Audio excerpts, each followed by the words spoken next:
भारत ने नियंत्रित युद्ध रणनीति दिखाई और पाकिस्तान को करारा सबक सिखाया।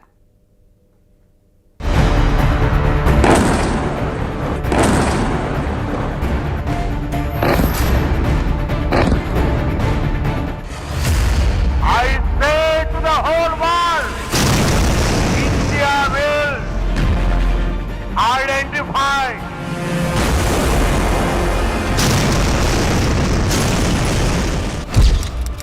22 अप्रैल 2025 पहलगाम, जम्मू कश्मीर।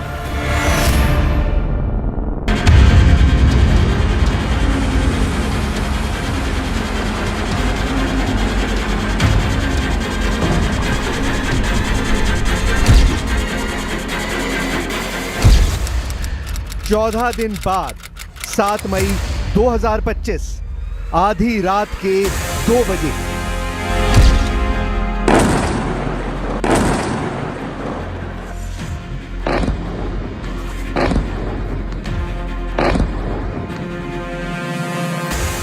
ऐसी रात पहले कभी ना आई, ऐसा न्याय पहले कभी ना हुआ, ऐसा प्रतिकार किसी ने ना देखा होगा। पूरी दुनिया ने पाकिस्तान को उसके संगीन गुनाह की सजा भोगते देखा। मौत के सौदागरों ने उस रात मौत का तमाशा देखा। 26 बेगुनाहों के मौत का बदला, 100 शैतानों का सर्वनाश देखा। भारत ने पाकिस्तान में घुसकर पहलगाम आतंकी हमले का बदला लिया। 7 और 6 मई की दरमियानी रात भारतीय सेनाओं ने पाकिस्तान के पैदा किए, पाले पोसे आतंकियों और उनके आकाओं की कब्र तैयार की। पहलगाम के बदले में भारतीय सेना ने पाकिस्तान और पाकिस्तान के कब्जे वाले कश्मीर के आतंकी मुख्यालयों को बर्बाद कर डाला। पाकिस्तान के अंदर सियालकोट में बना सर्जिल आतंकी अड्डा, सियालकोट में ही हिजबुल का मैमूना जोया टेरर कैंप, लाहौर के करीब लश्कर ए तैयबा के मुख्यालय मुरीद के और बहावलपुर में बने जैश के आतंकी मुख्यालय मरकज सुभान अल्लाह को भारत ने मिसाइल धमाकों से दहला दिया। पाकिस्तान के कब्जे वाले कश्मीर में लश्कर और जैश के सवाई नाला टेरर कैंप, सैयदना बिलाल कैंप, कोटली का गुलपुर और अब्बास ट्रेनिंग कैंप, बिम्बर का बरमाला अड्डा बारूदी धमाके से उड़ा दिए गए। आतंक के जहरीले नाक का फन कुचला गया तो पाकिस्तानी जनरल बौखलाया। 9 आतंकी अड्डों की विनाश लीला से भड़का जनरल आसिम मुनीर युद्ध पर उतर आया। भारत पर हमले शुरू हुए। ये पाकिस्तान की आखिरी गलती थी। इसके बाद जनरल मुनीर सीक्रेट बंकर में छिपकर पाकिस्तान की तबाही का संदेश शहबाज शरीफ तक पहुंचाता रहा। 9 और 10 की दरमियानी रात में तकरीबन 2:30 बजे सिपा सलार जनरल सैयद आसिम मुनीर ने मुझे सिक्योर फोन पे मुझे बताया कि वज़ीर-ए-आज़म साहब, हिंदुस्तान ने अपने बैलिस्टिक मिसाइल अभी लॉन्च किए हैं। एक नूर खान एयरपोर्ट पे गिरा है और कुछ और दूसरे इलाकों में गिरे हैं। पाकिस्तान के 1-2 नहीं, पूरे 11 सैन्य अड्डे बर्बाद हो गए। The composite picture of the Indian Air Force targeting so far is now shown on the screen. As you can see, we have targeted the length and breadth of the adversary. Munir की air power half हो गई। आतंकी राष्ट्र में बरसे बारूद से उसके सरपरस्त कई मुल्क झुलसने लगे। क्या चीन, क्या तुर्की, क्या अजरबैजान, सब छटपटाने लगे। मगर दुश्मनों का यह गठजोड़ तमाशबीन साबित हुआ। पाकिस्तान के खैराती हथियार खोखले साबित हुए। 80 घंटे के युद्ध में पाकिस्तान पस्त हो गया। युद्ध विराम के लिए गिड़गिड़ाते पाकिस्तानी जनरल ने हॉटलाइन पर भारत से रहम की भीख मांगी। We have earlier today sent another hotline message to my counterpart highlighting these violations of the understanding between the DGMOs on the 10th of May and our firm and clear intent to respond to these fiercely and punitively if repeated tonight, subsequently or later. In this regard, I must inform all of you that the Chief of Army Staff has earlier today conducted a security review and has granted full authority to our army commanders for counter actions in the kinetic domain in case of any violation by Pakistan. Pakistan बहुत मारा गया, बुरी तरह हारा। विश्व बिरादरी में फजीहत हुई। आतंकी देश के रहनुमाओं का भी नकाब ऑपरेशन सिंदूर ने नोच डाला।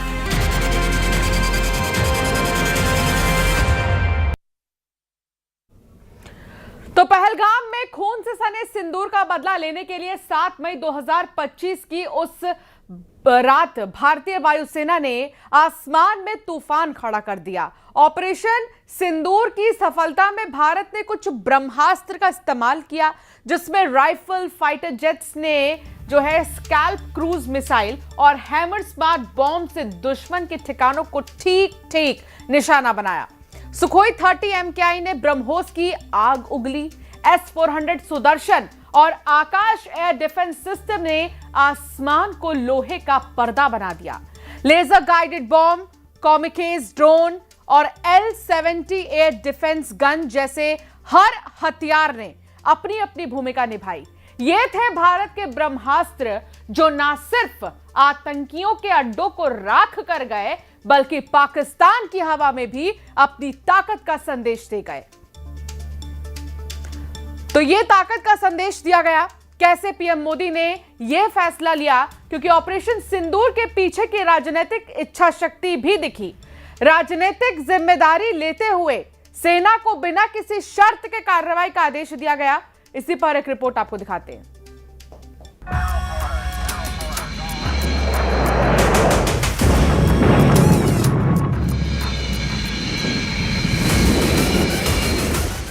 नरेंद्र मोदी के अब तक के प्रधानमंत्री के कार्यकाल में सबसे मुश्किल फैसले का वक्त था।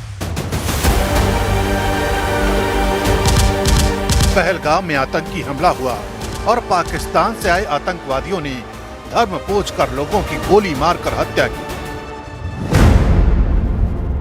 पूरे देश में रोष था।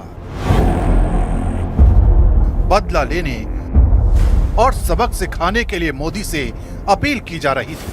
पीएम मोदी की अगुवाई में सरकार और सेना ने लगातार मुलाकातें की। दुनिया के तमाम मित्र देशों को विश्वास में लिया गया।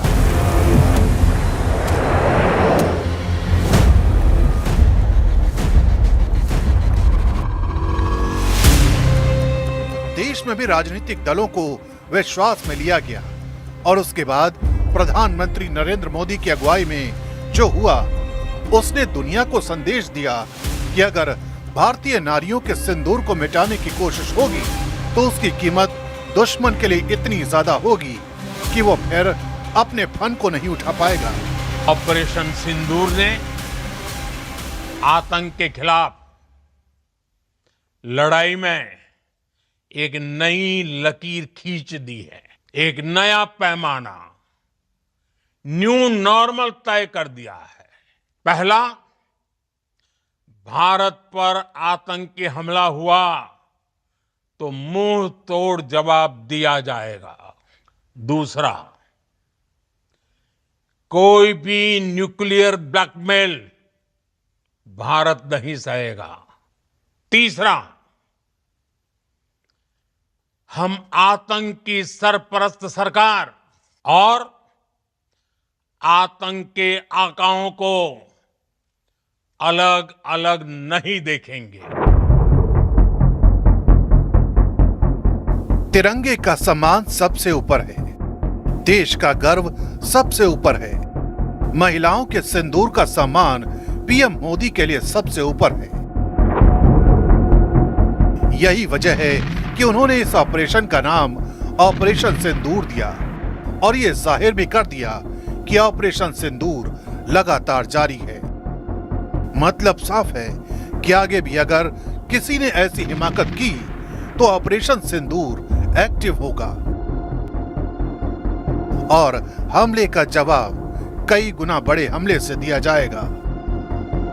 निराशा के अंधकार से निकलकर विश्वास के उजाले में तिरंगा फहरा रहा है। तारीख के हमले के जवाब में हमने 22 मिनट में आतंकियों के 9 सबसे बड़े ठिकाने तबाह कर दिए। दुनिया ने और देश के दुश्मनों ने भी देख लिया, जब सिंदूर बारूद बन जाता है तो नतीजा क्या होता है।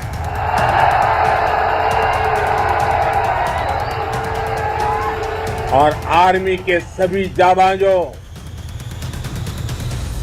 बीएसएफ के अपने शूरवीरों को सैल्यूट करता हूं।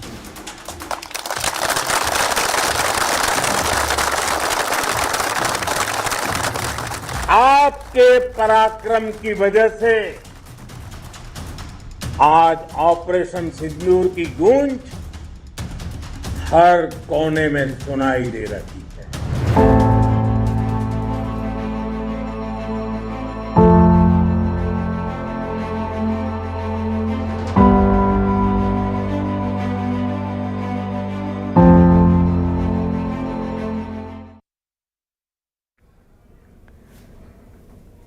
और अब बात होगी ऑपरेशन सिंदूर के 6 स्तंभ की।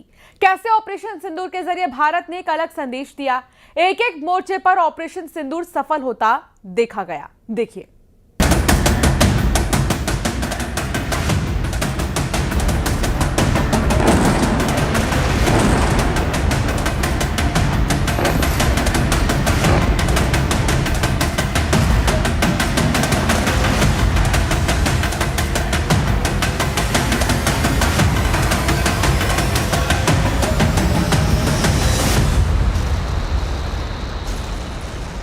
ऑपरेशन सिंदूर एक ऐसा मिशन जिसने आधुनिक युद्ध की परिभाषा बदल दी।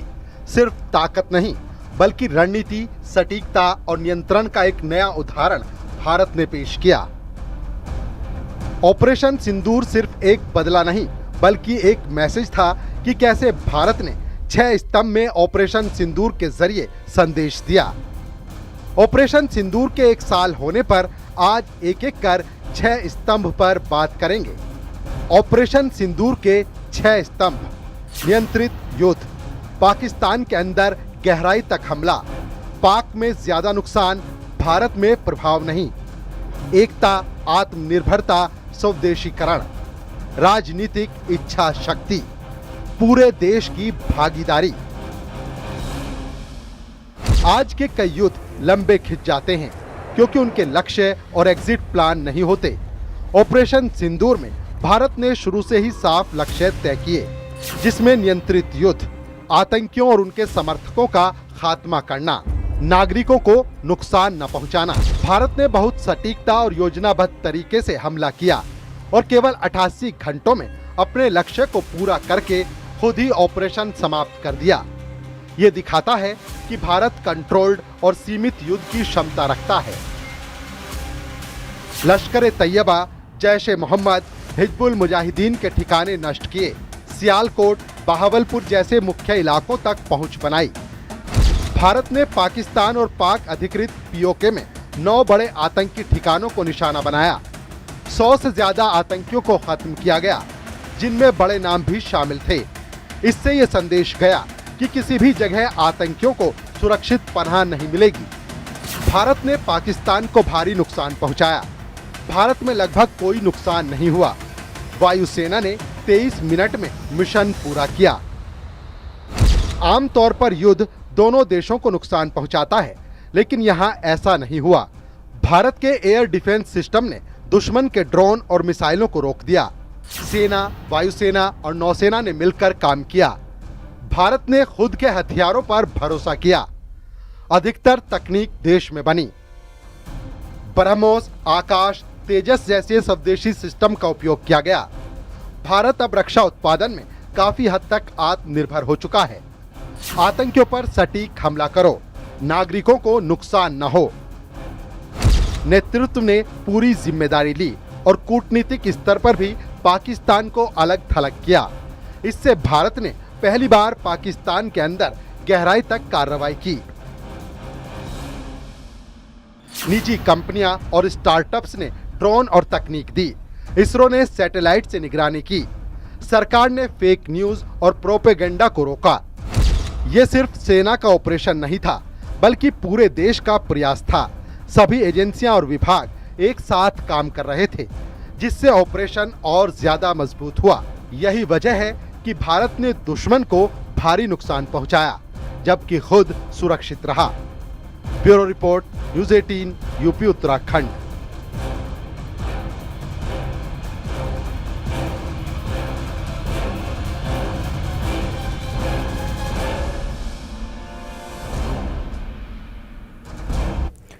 भारत अब किसी भी हमले का निर्णायक और अंतिम जवाब देने के लिए तैयार बैठा है। जम्मू कश्मीर से लेकर कच्छ के रण तक भारतीय सेना हर पल एक्शन मोड में है। एक लाइन में कहें तो ऑपरेशन सिंदूर जारी है।